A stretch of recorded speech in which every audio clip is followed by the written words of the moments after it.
What's good, bro? I'm Louis Gusto. Today we're taking a look at the state of my watch collection. Before we get started, make sure you subscribe for more watch and men's fashion content. I'm super hype about this video because I now have 14 watches in my collection. Now that number is going to change as I acquire more watches and give some away, but it's gonna be cool to look back at this one years from now to see where my collection was as of July 2024. Now, just a quick recap, I began my watch collection in October of 2023. After selling my Apple Watch, I picked up a Casio F91W. One thing led to another. I launched this channel and now all of a sudden I have 14 timepieces in the collection. And of course, I've got reviews of each and every one of these watches that you'll see in this video in case you wanna learn a little bit more about a particular timepiece. So let's go ahead and kick it off with the Casio F91W. Like I just mentioned, this was the one that kicked off my collection. I was rocking the Apple Watch for many years, and then I kind of got tired of it. I started asking myself, do I really need all this functionality? Do I want to be charging my watch every single day? Do I want to be rocking the same thing that pretty much everybody is rocking these days? And yeah, you can change out the straps, but each strap is $50 and it really doesn't change up the look that much. Now, I'm not gonna say I grew to hate the Apple Watch. It's still a cool accessory to have. It's got lots of functionality and it serves a good purpose. I just kind of got tired of it and I wanted to try something new. So I got the Casio F91W, and like I said, it led to this larger collection that you're about to see. Now, as far as the F91W goes, when I first picked it up in October, I was wearing it on a day-to-day basis. I appreciated that it was water resistant, it could hold up, it took a beating basically. I wore it to the gym, bathing my dog, washing dishes, out and about around New York City. But I knew that as my collection grew, it was inevitable. I wasn't gonna be rocking the F91W as much. And in fact, I really haven't worn it at all in the past few months as I've acquired more wristwatches. At this point, I really don't see a reason for me to wear this. It's a little bit small for me. It kind of looks cheap, and though I do appreciate the history behind it, it's something that's cool to have in my collection, but I'm probably just not gonna wear anymore. So we'll go ahead and stick with the Casios for now. This is the MRW 200H. It's Casio's affordable dive style watch. I think this one is like $20, and I think it's okay. You know, it's not my favorite by any stretch, but I don't hate it. I did rock it a few times, and then I scratched it on a doorknob, and I kind of just put it away and forgot about it. I opened up my jewelry box the other day, and I saw, oh yeah, I do have this watch. So I pulled it out for this collection video, but it's just not something that I wear anymore. I don't really think it goes with my personality and my style, so it's just something that I have. If I find somebody in my family or a friend that wants this, I will happily give them this watch. All right, so like I said, I don't wear either of those two watches. They don't even live in my watch box. I keep them in the back of a drawer next to my desk. But let's keep it going with the Casios. This is the A158 in the silver color. It's basically like an F91W, but with a silver case and a stainless steel bracelet. Similar to the first two, I don't really wear this watch anymore, even though it does live in my watch box for the time being. It's gonna be the first one that gets replaced whenever I add something new to the collection. Now, the reason I don't wear this is kind of twofold. Just like the F91W, it's a little small. It doesn't exactly look great on my wrist and with this hand size. Another reason, and this might sound a little petty, but I see this watch in so many places.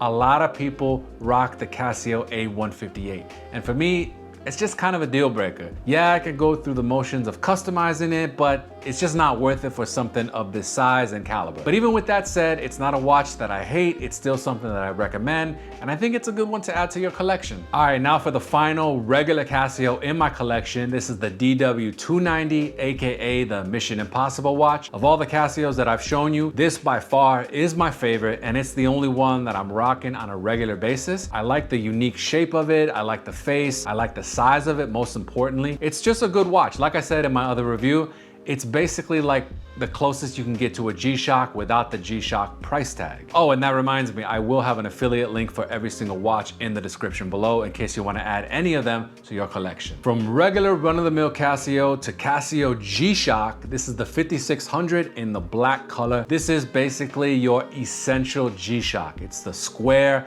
iconic model that you just have to have in your collection. I did mention in my review that I don't appreciate the buttons on this one. They are a little bit difficult to press, and that kind of sucks. It's not a deal breaker, but especially this adjust button, it's really difficult to get to. You kind of got to press it with your fingernail. It's just not convenient for when you want to reset the stopwatch or the timer or something like that. Other than that, it's a great looking watch. It's iconic and it comes in at under $50. Even though it retails for a little bit higher, you can always find it on discount at places like Amazon. I said a lot about this watch in my review, and it is my daily driver, as they say. It's the one that I rock to the gym, running errands, cleaning up around the house, when I'm video editing. It's usually the one that's on my wrist, unless I'm going out, to film for my food and travel channel, or I'm going to take my lady on a nice date. Otherwise, the 5600 is what I'm rocking at the moment. That may change in the future. In fact, it probably is gonna change, but as of today, as of me filming this, the 5600 is my everyday watch, and I'm happy to say that. Now, even though the 5600 is my daily driver, this is my favorite G-Shock in the collection. It's the oldest watch in my collection as well. This is the 7900 in the red color. Now, because of its age, I do need to clean it up a little bit. And even though it's my favorite G-Shock, I don't really wear this that often because that red color is super bold, it's bright, and it doesn't exactly go with every single outfit. But when I do rock it, I'm really happy just because red's my favorite color. Like I said, it's an amazing watch. I love the face. It's got moon phase, it's got a tide graph, it's got a beautiful illuminating backlight. There's just so much to love about this watch, but it really comes together with that red color. It's beautiful. So that about wraps it up for the Casio portion of my watch collection. Now we're gonna talk about my Armitron watches. Like I've mentioned many times on the channel before, I am fortunate enough to work directly with the Armitron watch company. Like me, they're based here in New York City, and it's really cool to be able to work with them. I get their new watch models, get to wear them, get to review them, and get to keep them, most importantly. Although I have given a couple away as gifts, it's really cool to have these in my collection. Let's go ahead and start off with the first one that I reviewed, the Armitron Apex. I have it with the black strap and I have it with the orange strap. This is a really big, bold digital watch. It is sort of trending towards fitness, even though it doesn't track your heart rate or steps or anything like that. It does have some cool functionality, which I did talk about in my review of these watches, and I do like them. I do wear them from time to time. As a matter of fact, the other day when I rocked my Florida Gators jersey, guess what? I had this orange one on my wrist and I thought it went perfectly. The Apex is a good, solid watch that, if you have it in your collection, not everyone's gonna have this. So like I mentioned with the A158, that's something that pretty much you're gonna see all around town. That's all for the digital watch portion of my collection. Now the rest is all analog from here on out. We will go ahead and start with the Armitron Wave. I have this with the orange strap and with the light green strap. Another really nice watch from Armitron. The unique thing about these timepieces is that they're made with recycled ocean-bound plastic. I did talk about that all in my review. Armitron worked with Tide Ocean materials to produce these amazing timepieces. They do have rubber straps, but the cases are made with that recycled ocean-bound plastic. And I wanted to do this collection video now because I am gonna be giving one of these away to somebody in my family who's near and dear to my heart. But yeah, this is another great, unique looking watch that you're not gonna see all around town. So I think that's a good enough reason to have something like this in your collection. It tells a cool story, it's a conversation starter, and it's overall a nice watch. And now the only dress watch so far in the collection, the only one with a leather strap. This is the Armitron Miles. This is the navy blue color. It has a few different colors, but I picked up the blue.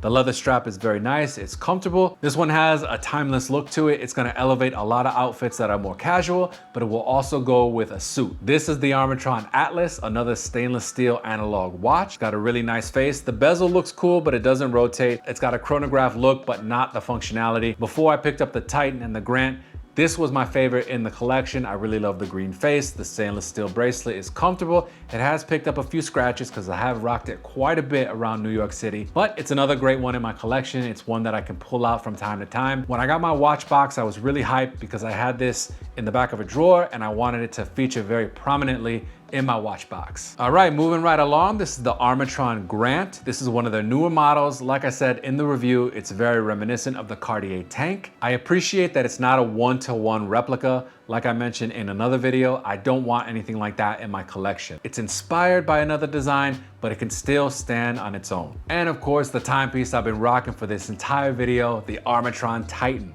This is the current favorite in my collection. I love the gold tone, the Roman numerals, the sunray dial. I really love everything about this watch. It's just so cool to me, and I especially love the price tag. Like I mentioned in my review, I appreciate that it's inspired by another design without going one-to-one. I don't want something on my wrist that people are gonna glance at and mistake for another watch that I currently don't have in my collection. That's just not how I roll. And at the same time, I'm not gonna go out right now and pay $5,000, $10,000 for a watch just to review it for this channel. I gotta work my way up, learn more about wristwatches and what I like, dislike about them, so that I can grow my collection organically. In the meanwhile, I appreciate the different form factors so I can kind of see what I really love, what to invest my money in the future, and what to rock on my wrist on a day-to-day basis. So yeah, that's the state of my collection as of July 2024. Make sure you like this video and subscribe to the page for more watch and men's fashion content.